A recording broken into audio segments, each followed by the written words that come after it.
আমরা সকাল সকাল অটল টানেল দেখতে বেরিয়ে পড়েছি। এখান থেকে আমরা স্পিতি ভ্যালির উদ্দেশ্যে রওনা দেব।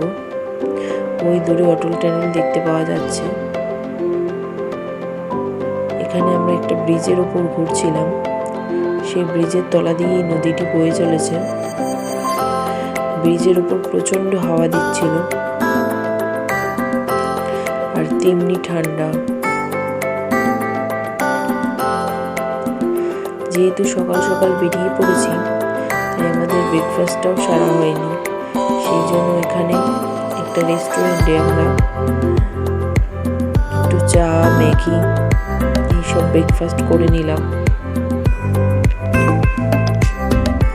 চারপাশটা খুবই সুন্দর।